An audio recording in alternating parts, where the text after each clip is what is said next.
Welcome back, everyone, to Trashy Divorces. My name is Stacie. Hey friends, I'm Alicia. Thanks everybody for tuning in. Excited about the continuation of the listener-suggested Season 7, Everybody Gets Lucky.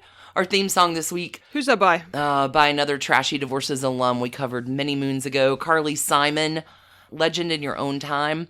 Titles seem to fit our stories for this week. They do. Two definite legends and a bromance to boot. Who have you got, Stacie? I have the one and the only Albert Einstein, who, Birdie. We all know for just being a genius of a mathematician and physicist. His personal life was a garbage fire, and I hope you enjoy it. How about you, Alicia? Charlie Chaplin. 4 times married, 3 times divorced, legend in his own time. Genius, on one hand, and on the other hand, possibly by our standards today, would be considered a pedophile. Wow. It's good times. Wow. Actually, I think possibly is overstating the... I think by today's standards, yes. Yeah, before we get started on our legends this week, yeah. Let's pull out the magic mirror and give some thanks to our new team, Trash Candy folks on Patreon. Absolutely. Thank you so much for joining us, Abigail G, Michelle, Cass J, CCB, Laura R, and Lacey S. Susan J, Lisa O, Alonda M, Liv Hu N, and Pauline M across the pond. And we have some super supporters. Holy cats! Some upgrades.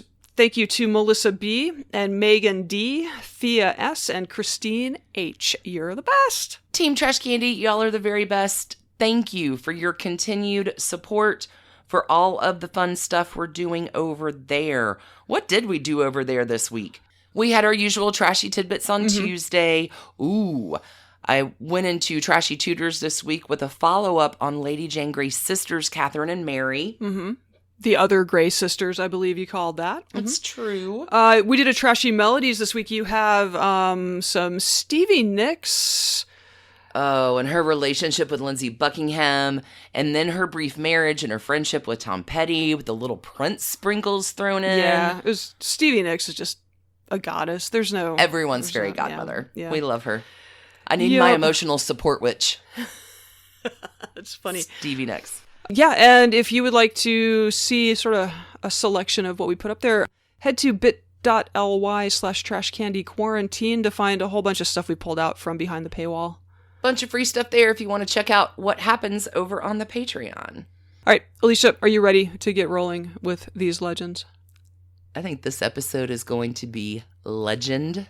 Wait for it. Dairy. Let's go. It's milk.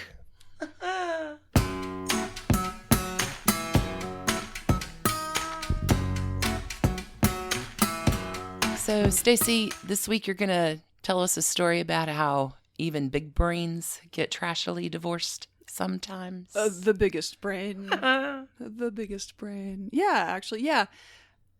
Albert Einstein, this was recommended by listener Andrea H. I had no idea how complicated and trashy his personal life was.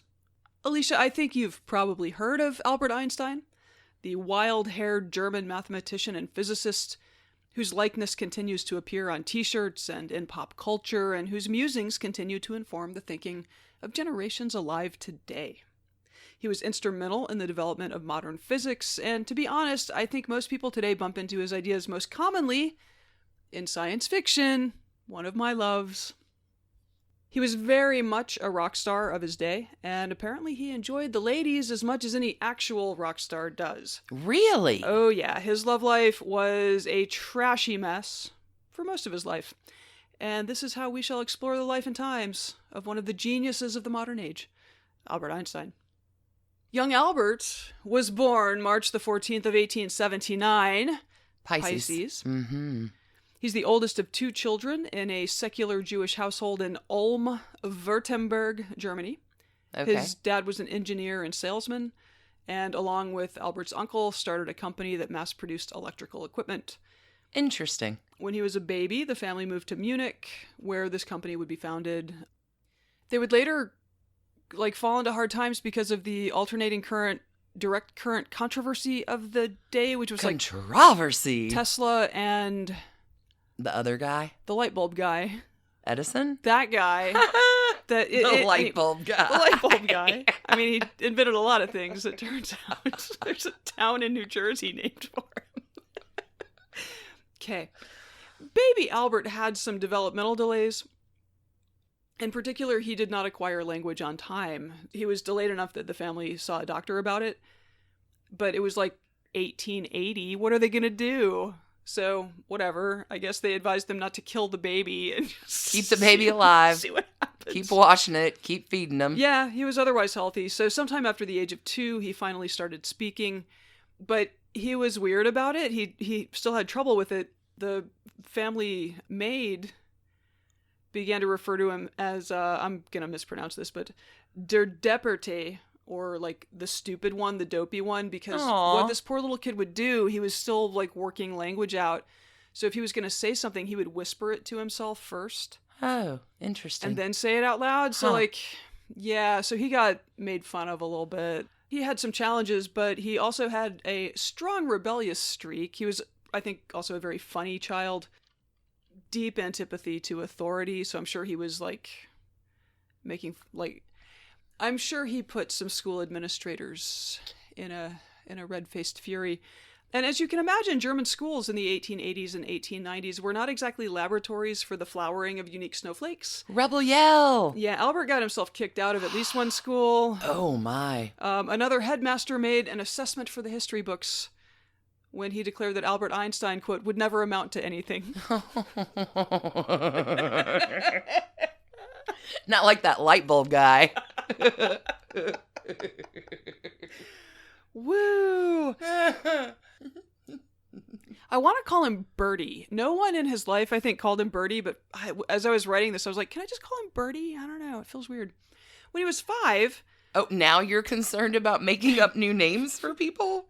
7 seasons in is the time that you decide? It's Albert Einstein. Hug dispenser? Okay, hug dispenser was...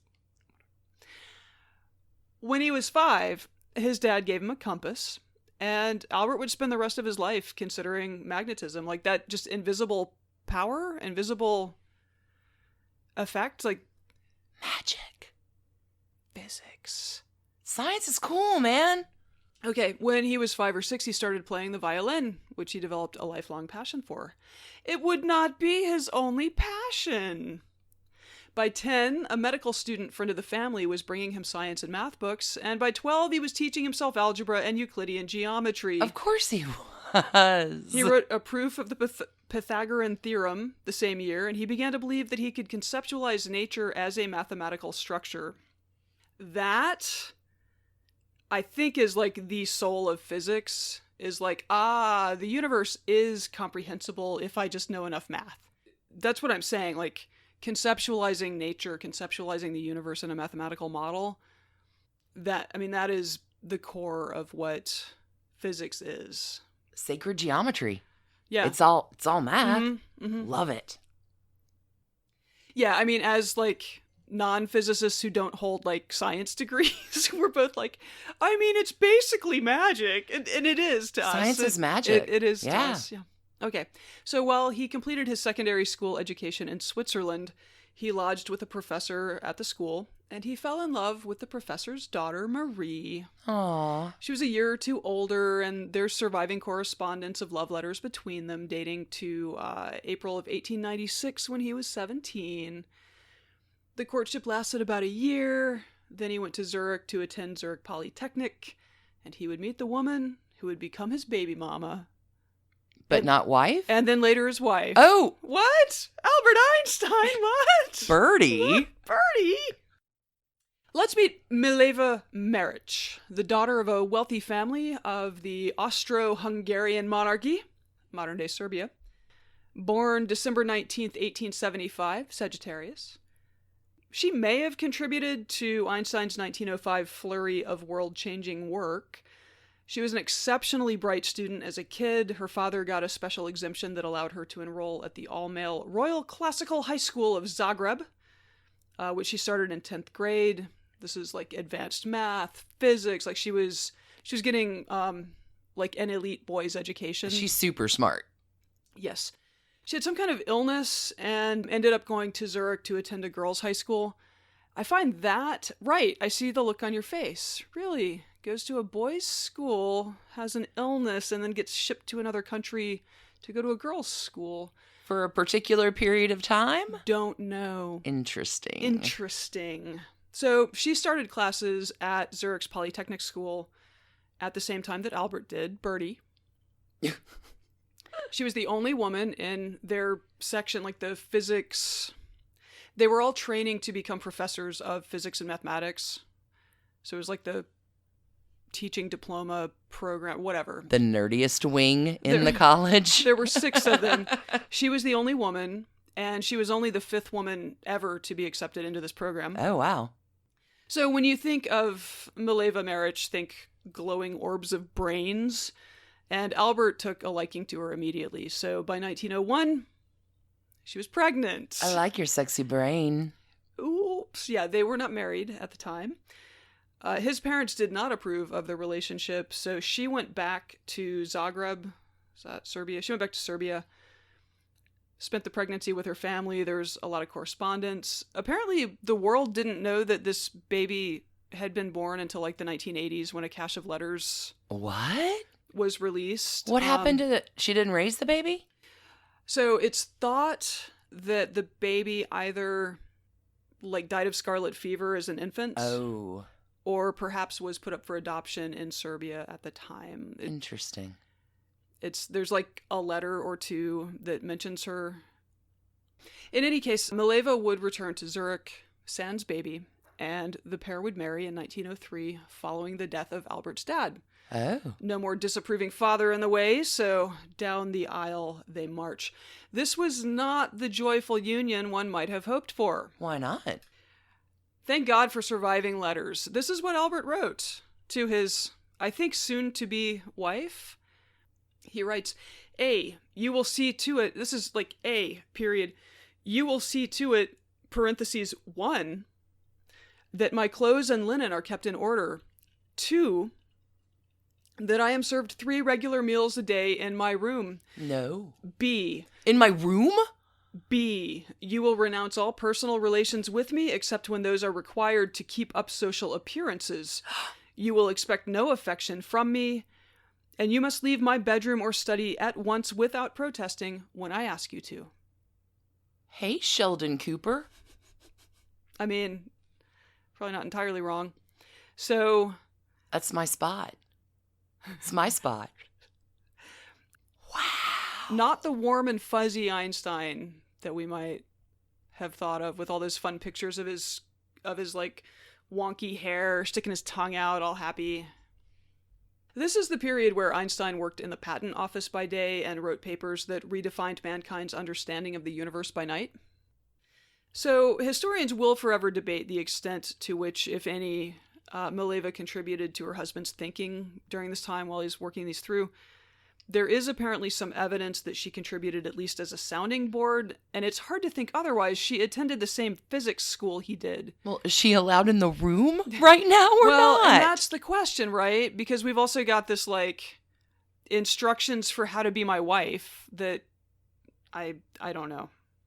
So, we will never know. Anybody have that on their trashy bingo card? Yeah. Because... Wow. 1905, when Albert is just 26, he publishes 4 papers that changed the world. In the first, he created a new paradigm for understanding how light interacts with matter by proposing the existence of light quanta, what we now call photons, rather than understanding light as continuous waves. So this provided an explanation for the photoelectric effect, which I am not competent to explain, so enjoy your Wikipedia-ing. The second provided mathematical models through which to understand Brownian motion, or the random motion of particles in fluid or gas, and this was a big chunk of evidence that atoms and molecules exist, so that seems important. Wow. Third, this is the one that everyone's heard of, and it's just too complicated to really understand. Special relativity. Special relativity demonstrates the relationship between space and time, and it updated the Newtonian model of motion to accommodate higher velocities. not gonna lie, most of this is way beyond me, but for sci-fi fans, there are a few things that show up a bunch in our popular media. So, first, the theory posits that as an object, like your hero's starship, approaches the speed of light, the ship's mass will become infinite, making it impossible for the ship to travel faster than light does. And you can never actually get there because you can't, because infinity is impossible. Anyway, it's a thing. So it's the universal speed limit. And this has led to a ton of plot devices in fiction around hyperspace drives and all of that, and, you know, wormholes, which is another thing that Einstein worked on in the 30s, which come later. Just, you know, like, all good science fiction relies pretty heavily on Einstein's work here. This would also lead to the field of quantum physics, which Einstein himself was not certain of, and he has a famous quote, "God does not play dice with the universe," which was kind of pushed back on this, like, okay, I know what I do is write mathematical models of the world, but the mathematical models you're making are deeply unsettling to me. So, that's... Quantum mechanics is strange. That is a lot of science. My brain is kind of buzzy right now. All right, back to Einstein's wonder year. His annus mirabilis. I'm probably saying that wrong. Even weirder, special relativity posits that time is relative and that time flows differently based on the speed that an object is moving.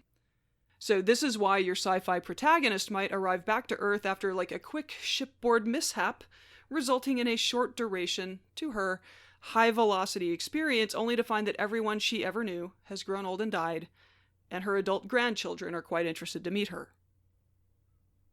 That comes up a lot in sci-fi.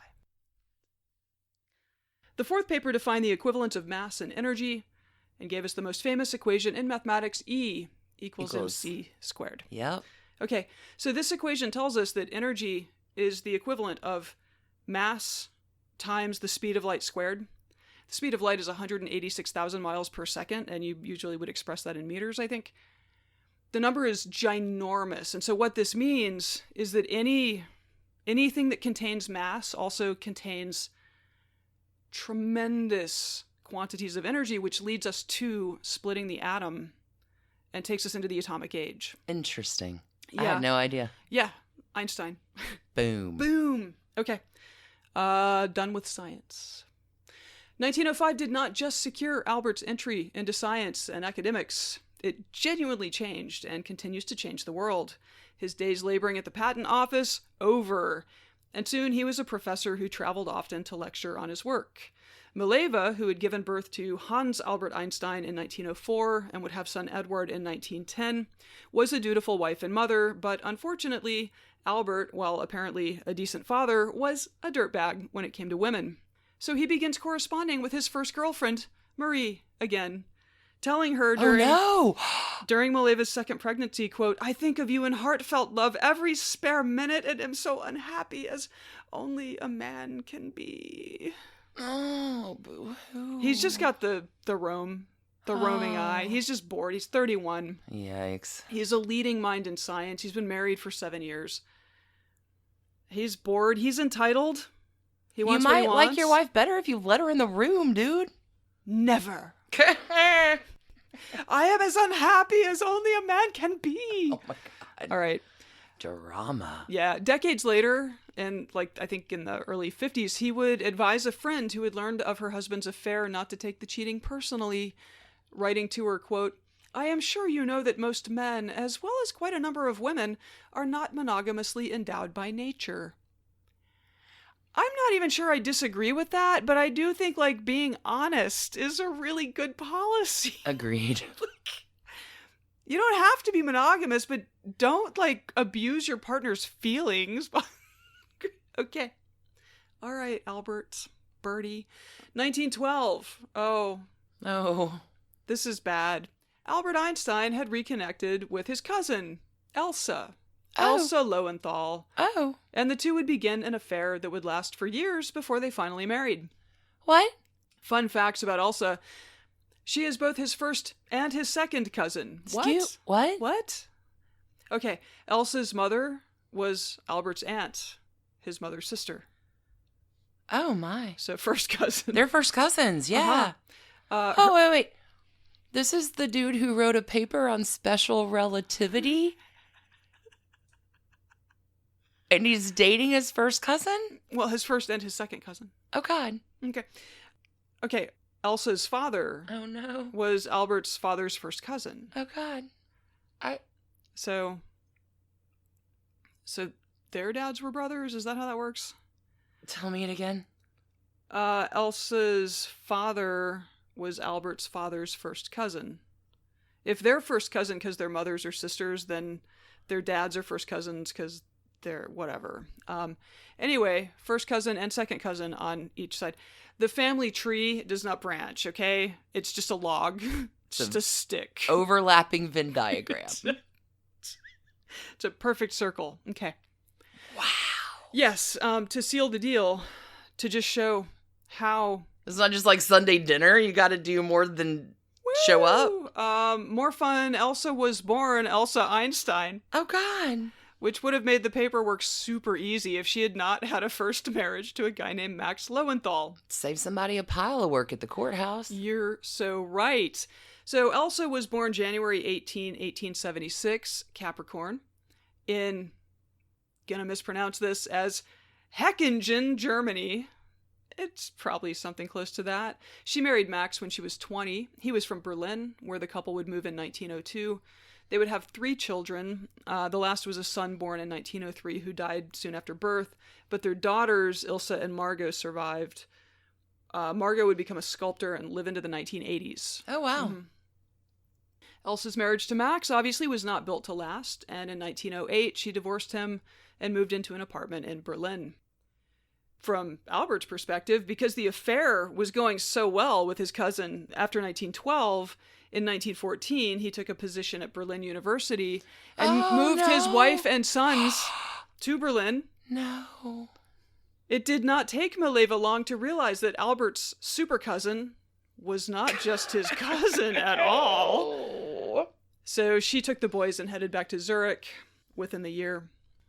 Strange that she didn't like Berlin. How uncomfortable is that family dinner? Oh, with the wait. branch. Just wait. The one. Just wait. Twig. Yeah. Wow. They would divorce in 1919 after a 5-year separation. Okay. With his anticipated earnings from winning the Nobel Prize used as the cash settlement to provide for her and the boys. Think about that.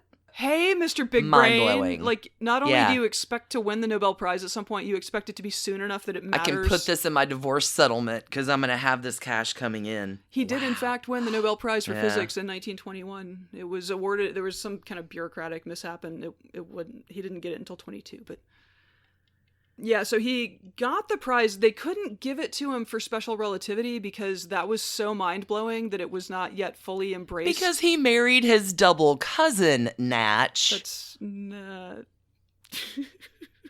So he got it for his services to theoretical physics, but especially for his discovery of the law of the photoelectric effect. So, like, kind of the least interesting thing that he produced in 1905 was what he got.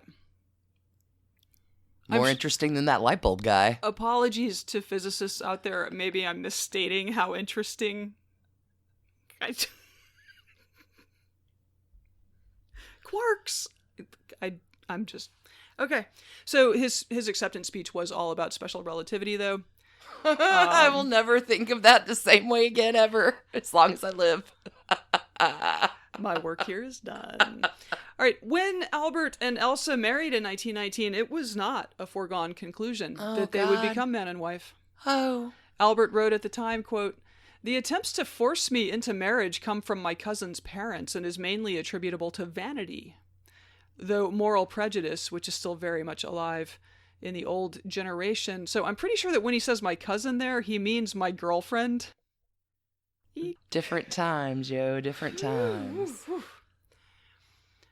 Oh, it just gets worse. Albert also apparently had an eye for Elsa's older daughter, Ilse. No! Nobody, no. At one point, he gave serious consideration to ending his engagement to the mom so he could propose to the daughter. No. She was 20. Oh. He has that going for him. Later, Elsa would learn that Albert had an affair with a close friend of hers, and since people back then spilled all kinds of tea in letters, we know that Albert responded to his wife's unhappiness about I it bet this is going to be appropriate. by writing, quote, "One should do what one enjoys and won't harm anyone else." No. Well, She's letting you know that she feels harmed. I do not accept that. Mr. Big Brain, would you put that in your big brain? Cogitate on it. Wow. Okay. October 1933, he, Elsa, and the girls have visited the United States several times now. They return after the Nazis took power in Germany and essentially declared him an enemy of the state for being a Jewish genius. He took a position at Princeton, which he would hold until his death in 1955. Elsa would go to France in 1934 to nurse Ilsa, who did not marry her stepfather, through her death from cancer. And when Elsa came home to Princeton in 1935, she was soon after diagnosed with heart and kidney disease. Oh, no. Albert's coping mechanism was to withdraw into an even more rigorous scientific inquiry. Oh, my. Through his wife's death in 1936. Wow.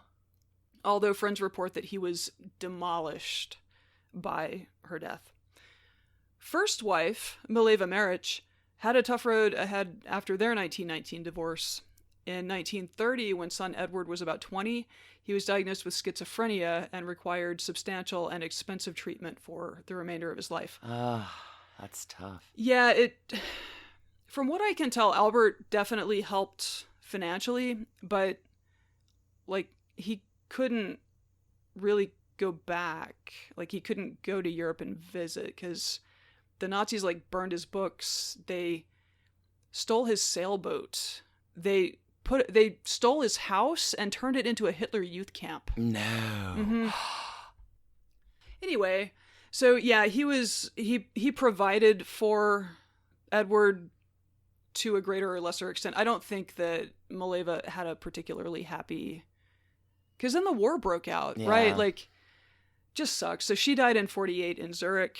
There's at least one monument to her. The house where she lived is, I don't know if it's a museum or just there's a marker. I don't know. Okay. Edward lived the remainder of his life in an institution, dying in 1965. Hans, the other son, he followed in his parents' footsteps to attend Zurich Polytechnic. Wikipedia says that his doctoral thesis, titled "Bedload Transport as a Probability Problem," is considered the definitive work on sediment transport. Fantastic. It's got to be a huge deal for a very small but freakishly intelligent subset of humans. Get right on that. Sediment transport. It's probably pretty interesting. Okay. 1938, he immigrates to America like his dad, and he became a highly regarded USDA scientist and a professor of hydraulic engineering at the University of California, Berkeley. Fantastic. He died in 1973 in Woods Hole, Massachusetts. Margot Einstein, daughter of Elsa, stepdaughter of Albert, was part of the large, familial and emigre contingent who lived at their home in Princeton for decades after it was purchased in 1935. There was Albert's sister, Maha, I'm not sure. She died in 1951. Albert, again, died in 1955. And then Margot, along with Albert's secretary, Helen Dukas, who was another German emigre who had been, she'd been his secretary since the 1920s and moved and, emigrated with them. They lived there until the 1980s. Oh, wow. Yeah, Helen had been willed all of the literary rights to his manuscripts, all of the royalties, all of the copyrights, she was basically in charge of his commercial estate, I guess, and she co-wrote a biography of him. Anyway, she died in 1982. Margot died in 1986. The home is a private home, but it's also a historic landmark. So, you can't go tour it, but it's a historic landmark. Fascinating. Okay. Trash cans. Oh, my. For Albert Einstein. I know this is hard. This is very tricky. Special relativity. Okay. So I could give him an infinitely dense trash can moving at the speed of light. I could give him a brand new trash can that's 1 million billion years old after traveling at close to the speed of light for just a few minutes from its own perspective. We could number the trash cans based on the number of photons revealing them, or declare that Heisenberg's uncertainty principle means that we can know the number of trash cans, but we cannot know their size. Is this like Schrodinger's trash cans? We can know their size, but we can't ever know how many trash cans there are. So I will not play dice with Albert Einstein's many trash cans. Just know they exist, but probably as a mathematical model. Well done. That was a lot of science. There's a lot of stuff in there. As a much younger person, I loved reading about physics. I've never heard that trashy story about Albert Einstein before. Oh, no. I never knew any of that. Full of surprises. No, but like, it was fun to dig back in and be like, wait, no, I remember this. And like, some of the paradoxes that he was able to resolve. And then later in his career, some that he was able to point out. Thank you, Andrea H., for suggesting that extremely fun trip through the life and times and trashy loves of Albert Einstein. Boy genius. Well done. That was amazing. Let's take a quick break and see you on the flip for a story that's oddly connected to that. Yeah. One of Bertie's friends, actually. Chucky. Okay. Chucky C. Back in a minute. Stacie here, certified insomniac anxiety monster. All true. I would like to tell you about Colorado Botanicals CBD oil and gummies, which we've been using now for a few weeks, and I'm finding it really helpful. I've mostly been using the oil, a mint-flavored CBD oil. I know I'm a gummy girl. Yeah, you got this. I sneak one of your gummies every now and then because they taste good, but sorry. Anyway. So I have to say that since they arrived, I've had an easier time falling and staying asleep, and I have been sort of less gripped by the anxiety of the moment. All of Colorado Botanicals' top quality products are lab tested, CO2 extracted, and they are THC free. So you get all of the beneficial cannabinoids, terpenes, and flavonoids without distracting highs. If you are not sure that CBD is for you, there's a 30-day risk-free trial. Kind of a solid deal. Hey, tell me how I get the deal. Yes, to get the deal, as a Trashy Divorces listener, visit cobocbd.com. That is cobocbd.com. And when you enter the Trashy code at checkout, you get 15% off your first order. Colorado Botanicals. Botanicals from Colorado. Alicia, you have a friend of my subject. Is that true? That is true. And they maybe had a little too much in common for our tastes. This week, friends, so much trash. I've got a legend in his own time, and I'm going to go ahead and put him up there. He's a Trashy Divorces All-Star. This one was recommended by Courtney K. I know a few other people have recommended this one too, but I can't find who you are, and I'm sorry if you did. But Courtney K, you rock.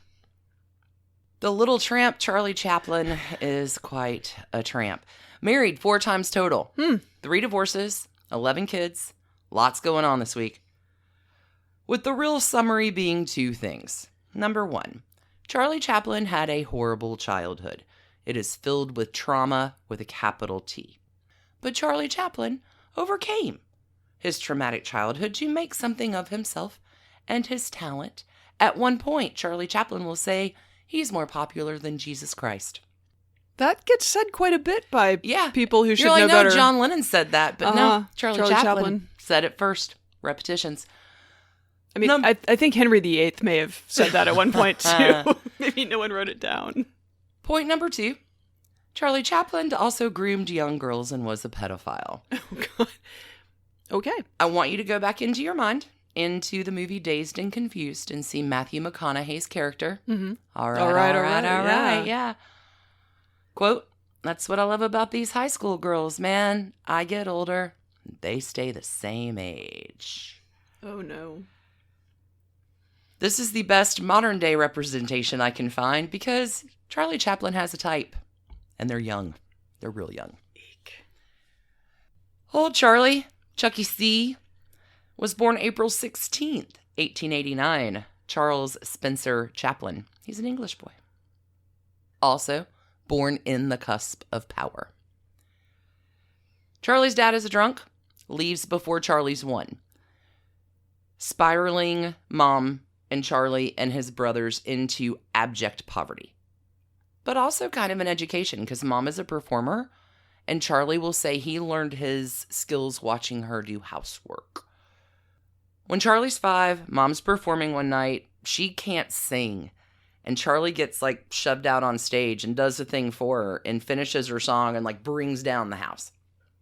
Mom can't sing because she's having an off night. Mom is lapsing into mental illness. By 1895, Mom is committed to an asylum where now all the kids are back with Dad. But Dad is such a bad drunk, the authorities are called in to get the kids because of the entire unsuitability of that situation. Imagine being such a bad drunk in 1895 that the cops are coming by to... In the east fucking end of London. Like, okay, it's bad. Charlie's dad dies when he's 11. And now Mom's back in the picture, but only briefly because she's going to relapse into her mental illness. So by early, not even a teenager, like 10, 11, Charlie's on his own. He's sleeping rough. Yeah, he's taken... This kid is not being set up for success. No, every job he can to survive. He's going to have some stage spots that go well enough, like he's a struggling actor. I mean, can we say at least it built character? Sounds so like many no. characters. Sounds like the answer's no, though. Well, it built a character that he has this really odd dichotomy relationship with. We'll talk about it. By the time Charlie's 19, he'll find a gig. He's got a minor role in this troupe, Fred Carno's vaudevillian troupe touring that, okay, Stan Laurel of Laurel and Hardy is working with Charlie at the time. Like, they're big buddies, yeah. And not only will this begin Charlie's real career, it will also begin the manifestation of his very young, manic, pixie dream girl type. There's a girl in the company. Irish lass. Her name is Hetty Kelly. She's a little younger. She's like 15 to Charlie's 19, so probably the most age-appropriate relationship Charlie's going to have for a while. And them do a lot together. Like, Charlie writes, like, we talked 5 times, but she influenced my life forever. He loves her. He loves her. And he will continue to cast her memory as the type in every single thing he does in his films and his personal life for the rest of time. Because Hetty and Charlie don't end up together. Charlie's going to head to America to make his fame and fortune. And by 1912, he's in America. He hooks up with this dude called Mac Sennett. Mac runs Keystone Films. And silent movies are such a thing. And they are like, we're making a silent movie every day around this place. We need actors. So Charlie Chaplin is getting paid $150 a week in 1912, which is extraordinary. And probably the bigger deal out of this, Charlie gets to see himself on film. So he's been on the stage and he never knew what he looked like. Oh, yes. Right? Yes. And now he can see what he looks like and improve and hone his performances and get better. It's like being able to work in front of a mirror all the time. Charlie's going to make something of himself. Mm-hmm. By 1914, he has created the Little Tramp character and his career is on. The Little Tramp is a hit. And in 1914, he leaves Keystone. He signs with a new company called S7E3 for $1,250 a week and a $10,000 signing bonus. And then Mutual Films is like, dude, we can do better than that. How about we give you $10,000 a week? And Charlie Chaplin's like, super cool. He is the highest paid actor in show business, gobs of cash. So much is made about this at the time. Charlie Chaplin is richer than Woodrow Wilson. He's richer than the president. Wow. Okay, so Woodrow's making like $75,000 a year as president, which is like $1.7 million in today-ish money. Charlie Chaplin is making $670,000 a year, which is like 16-ish million. Wow. So that also tells me we haven't really kept the presidential salary up with inflation, which is fine. I mean, not at all. It's not like we're running the risk of electing poor people. Okay. Also, another fun thing here in 1915, Charlie Chaplin is going to be in San Francisco one day and enters a Charlie Chaplin lookalike contest. You're kidding me. And loses. Well, he gets third prize. But nobody ever realizes that it was actually him in the Charlie Chaplin lookalike contest. It's Fascinating. All right. Dude's super talented with expression and body and movement. And holy cats, like Charlie can play any string instrument. He's self-taught. He plays by ear. Immensely talented. By 1917, Charlie is out of that contract and he's formed his own studio. Like, he's not even 30 years old. And he has America handled. Which is probably the time to go back and get the girl you love, Hetty. But Hetty got married to somebody else. And Charlie isn't going to find out until 1921 on a return trip back to England that Hetty died in 1918 in the Spanish influenza. Oh, there's a Trashy Divorces bingo card, bingo spot. Yeah. Spanish flu. So Charlie's going to be looking for Hetty for the rest of his life and every other child that he manipulates. But he has already manipulated one by this point in 1921. Let's talk about child wife number 1, Mildred Harris. She's a child star, Mildred is, from the age of 10. When she meets Charlie, she's 16 to his, almost 30 when they meet at a party. And I use the term loosely here, date, for a few months. Okay, so I know it's hard to use today's standards and apply those to previous times, but she's a child. The law then and now absolutely states that children do not have the ability to give consent to their children. I get a little ruffled about this. Today we would call this statutory rape. Yeah. Okay. Statutory rape is actually what Charlie Chaplin is concerned about. When a 16-year-old Mildred says, hey, guess what, Charlie, I'm pregnant. What do you do about that in 1920 whatever? Well, in 1918, October 23rd, twice her age Charlie Chaplin will marry Mildred. So, he doesn't go to jail. Sure. And it turns out that Mildred was maybe just saying she was pregnant because there is no baby. And this makes Charlie Chaplin really angry. And who's grooming who there, Charles? Well, he determines from this point on to make her life miserable, which he does. He's abusive mentally, for sure. Mildred will get pregnant, deliver his first son in 1919 with a real pregnancy this time, but sadly that child lives for 3 days. Mildred hates that Charlie works so much, and being married to a man twice your age, not a lot in common. The marriage was kind of done before the kid, but definitely done with the passing of the child. And the death of this child is said to be one of the inspirations for Charlie's next coming film called The Kid, which will change, make him even more and change the next dynamic for the next decade. For our purposes, it will change both of their statuses to divorced on November 13th, 1920, when Charlie's marriage number 1 is done.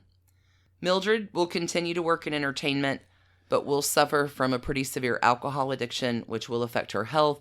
She will pass away at the age of 43 in 1944. That is terribly young.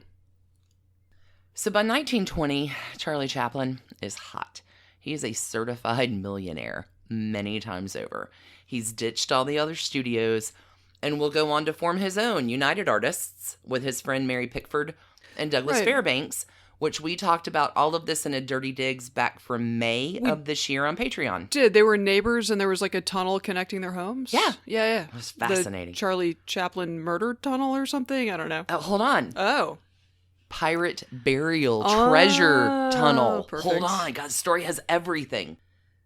Things are happening for Charlie. Early 20s. No time for love. There's a fortune to make.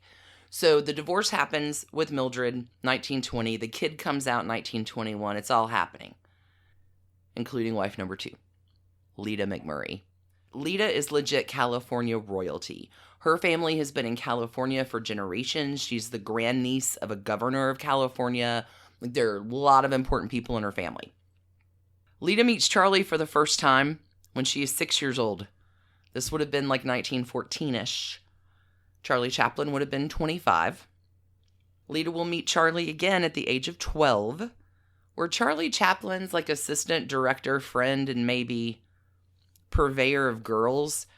And Charlie Chaplin are walking down the street one day and they see Lita playing. And dude's like, hey, Charlie, this is the girl I was telling you about. This is 1920. And Charlie Chaplin is casting for the kid.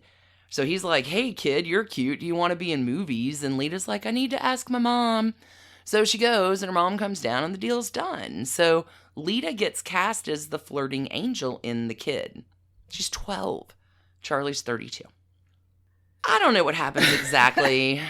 Nothing good? But through the story, if there is a through line, it does appear like a whole lot of grooming.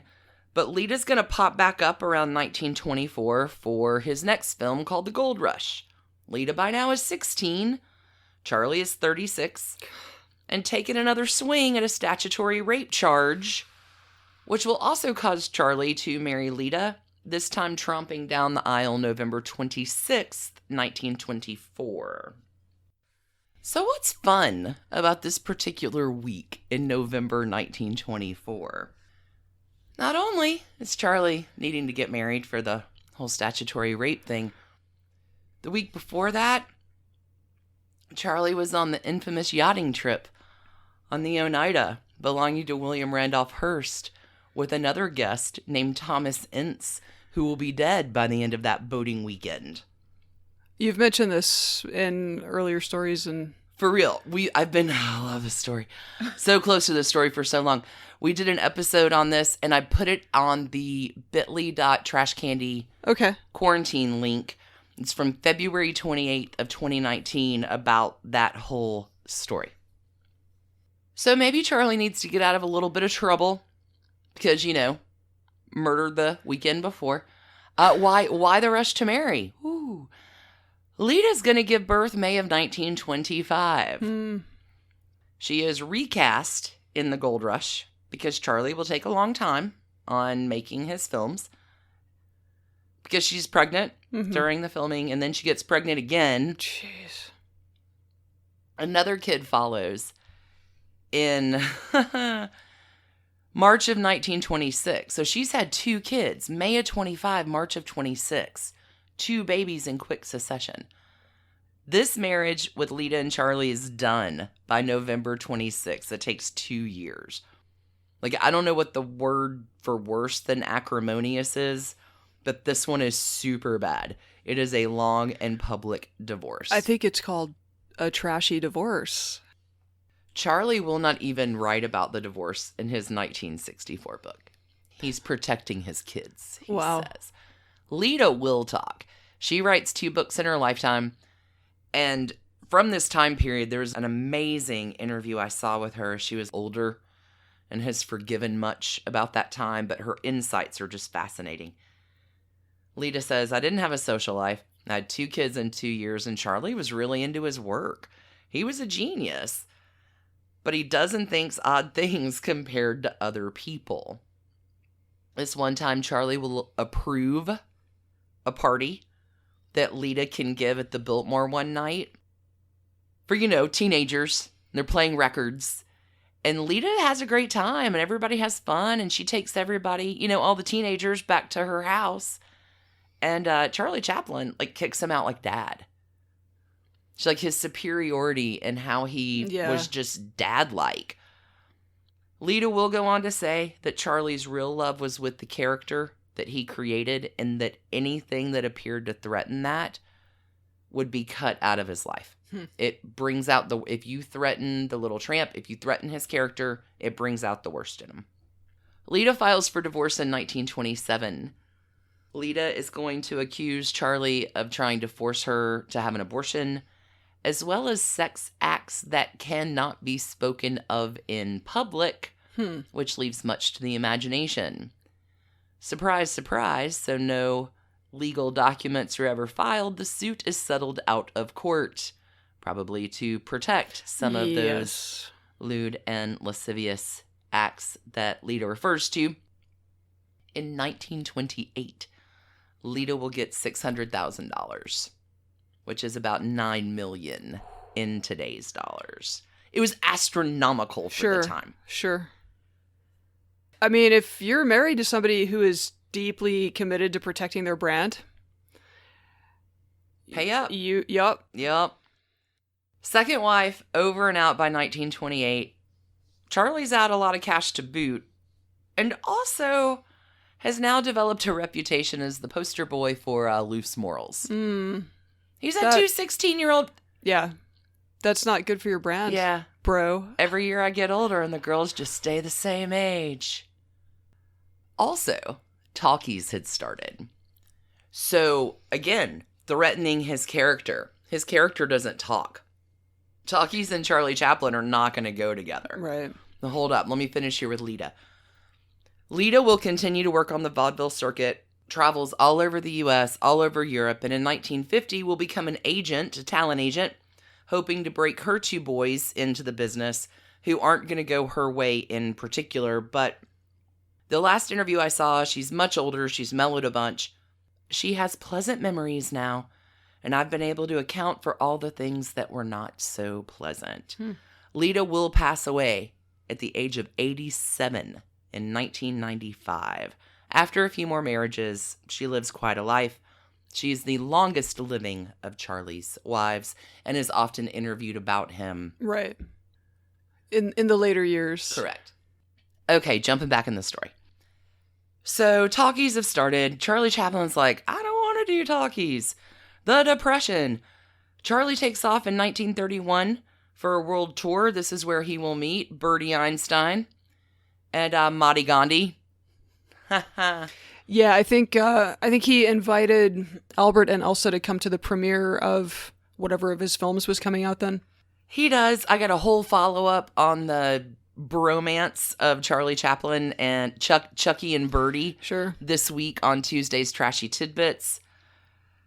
But, right, early 30s, the world is changing, and maybe Charlie is too, because, huzzah, his next marriage is going to be totally age-appropriate. Celebration is had throughout the land. Her name is Paulette Goddard. Sounds familiar. Paulette Goddard's a really famous actress. Oh, that would be why then. She's the one wife he has who is probably better known for her career than actually being married to him, because I had totally forgotten that Charlie Chaplin was ever married to Paulette Goddard until I researched this story. Which I've known, it's just Paulette Goddard. So Paulette and Charlie meet in the early 1930s. She was in her 20s already when they met, so great. Paulette is also already a divorcee. She married when she was 17 to a very wealthy, much older lumber tycoon in 1927. They're divorced by 1932, which is the year that Paulette will begin her relationship with Charlie. They start out as terrific friends, which will evolve into this love thing through the years. They buy a yacht together, entertain friends. Charlie has to have her in his new movie coming out called Modern Times. This becomes her first famous film role and will launch her career. She wants to be an actress. Charlie wants a wife. To celebrate the success of Modern Times, they go to the Orient together in 1936, which is when they say they were married. Although it's all a little smoke and mirrors through the haze, there's a lot of skepticism about this marriage actually being for real legal because no papers are ever found. Okay. But everybody's happy about the match. Even the ex-wife Lita likes Paulette, gets along with her. Paulette is a terrific stepmom to the boys, and the boys really like Paulette. Like, things are taking off for her. It's going well. Things are going great. She's going to star in a bunch of movies. She stars in The Women. Like, her career is taking off. She will appear in The Great Dictator, his 1940 film. But by that time, like, on the set, it's already fizzling. She wants a career. He wants a wife. And even Charlie cannot save the love that is gone. So pull out your bingo cards. 1942, they have been granted a Mexican divorce. And marriage and divorce number 3, over and done. So when you say granted a Mexican divorce, that is also kind of air quoted since we don't know if they were actually, it's like their overseas wedding. An Oriental wedding. And perhaps Mexican divorce. Yeah. Okay. But here's the thing. These two are amicable enough. They're never enemies about it. They're just done with the love part. They remain friendly. Paulette Goddard will go on to marry 2 more times, one of those marriages to a time for like 5 years in the late 40s being to Burgess Meredith. Paulette will, again, have the most successful film career of all of his wives. Even though they're all actresses, Paulette lives to the age of 75, dying in April of 1990. So this, technically, my beautiful trash pandas, brings us to the end of Charlie Chaplin's trashy divorces. But I just can't leave some of these bits not in the Sunday episode. Again, lots more to talk about this week in Trashy Tidbits on Tuesday. But I'm going to do a few little sum-ups of the most excellent trash candy here. Charlie Chaplin will marry for the 4th and final time. This time to an 18-year-old named Una O'Neill. How old is he? 54. 11 billion? Okay. Every year I get older and these high school girls just stay the same age. Una O'Neill is the daughter of the famous playwright Eugene O'Neill, who, when Una marries Charlie Chaplin, Eugene O'Neill will never speak to his daughter again. Also, Una O'Neill is a dead ringer for Natalie Merchant. Oh, you showed me pictures. I showed you a picture. 100,000% Natalie Merchant, lead singer, 10,000 Maniacs, and Una O'Neill, twinsies. So Charlie is 53 in 1943. Una's 18. They get married. Oh my. Charlie has been on an underage Una since he split with Paulette a few years ago, even before the divorce was finished. But Una and Charlie, that marriage lasts until his death at the age of 88 in 1977. Okay, so that was a long marriage. Super long marriage. Okay. 1943 to 1977. Okay. Yeah, super long. They have 8 kids. Charlie Chaplin will say she is the best thing to ever happen to them. Again, so much stuff on Tuesday about this because it's a happy-ish marriage. It's not a trashy divorce. But here's the best story. They're going to settle in Switzerland from 1953 to the end of his life for McCarthyism and being like, there's a billion things that happen. But Charlie and Una take off for Europe in the 1940s. But Charlie Chaplin has never become an American citizen or bothered to update his passport from 1912 when he first came over to America. Oh my God. So they go to Switzerland and he can't get back in the country. None of that is even a big deal. It's just the setup for this story, which is a trashy legend, is that Una will come back and dig up the buried millions in gold coins in his backyard in the secret tunnels. He tells Una to cash them out for $1,000 bills, and Una will sew those $1,000 bills in her mink coat and fly back over to Switzerland to reunite with her husband and his pirate treasure. Isn't that fun? Like, how legend is that? Like, is that probably true? Yes. Oh my God. Like, it's talked about, but we're going to follow, I'll talk about it on Tuesday, Sure. But I just couldn't leave that out. Right, no, I'm glad you have didn't. millions of dollars sewn in $1,000 bills in your mink coat. From buried treasure in a tunnel that connects you to Mary Pickford's house. Like, it has always been said that Charlie kept $1 million in gold buried in his yard. Like, which, like, as we a do, poor like, we kid, all do. I keep looking for yours. Everyone does. That's a normal thing. Totally a normal thing. Well, as a kid in poverty, no matter what I do, I know in my head, I always have a secret stash of cat. Like, perfect, right? Yeah. It makes sense. But friends of theirs say, yeah, absolutely, this is true. Charlie will die at the age of 88 again in 1977, leaving Una, his widow, behind, who will never remarry. But also get involved in all the whole Swan thing and Truman Capote and Pamela Harriman and Slim Keith, which we're totally getting into in the future on Patreon, and I can't wait. Back to this story. So let's lay out the facts. The ages of Charlie Chaplin's wives when they marry him: 16/16/26/18. It is in no way proper, and I feel kind of skeevy to assign any trash cans for divorces from children that you groomed. Dude, you are the trash can. Mm-hmm. Sorry. Yeah, fair. That just not going to do it. I could assign some trash cans to the divorce of Charlie Chaplin and Paulette Goddard, but it wasn't that trashy of a divorce. Sounds, yeah. It's amicable, they stay friends, they just want different things, and that breakup did not stop either of them from...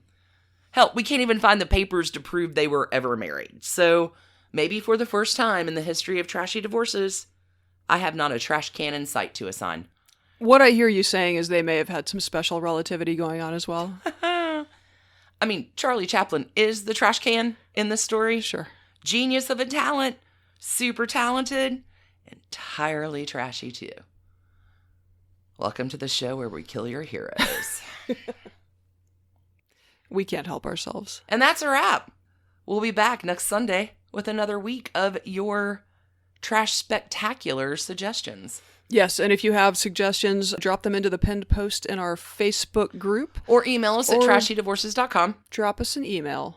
If you need more stories in the meantime, be sure to check out the pinned link in show notes for that bit.ly Trash Candy Quarantine link. Mm-hmm. Bunch of free content on there. And if you need more than that, you can join Team Trash Candy to get hundreds of extra episodes. Yep. True story. That's pretty much what we've got, I think. Thanks, Andrea H. Thanks, Courtney K. Mm-hmm. That was a hell of a week. That was a lot of fun. I enjoyed this week a lot. Yep. Hey, and U.S. listeners, wear a mask, wash your hands. All the rest of you listeners around the world, congratulations. Good We're job. jealous. Well done. We would like to go outside without fear. Until we talk to y'all again, everybody keep your hands clean. Keep your hearts trashy. Keep that heart really trashy. See you next week, friends. Bye. Bye. Trash Pandas, thanks for listening. Trashy Divorces is written and produced by us, Stacie and Alicia, for Hemlock Creatives. You can contact us at trashydivorces@gmail.com. Our art is by Sydney V. Smith. Sydney V. Smith at carbonmade.com. And our music is used with permission of Ratsy. You can find her at Ratsy's store on Instagram. Check out episode sources, photos, soundtracks, merch store, and more at trashydivorces.com. Need more trash candy? Our Patreon community includes some of the bestest humans around, as well as a bunch of bonus content every week. Join the fun at patreon.com/trashydivorces. Last but not least, come play with us on social. We are at Trashy Divorces at Instagram, which Alicia mostly runs.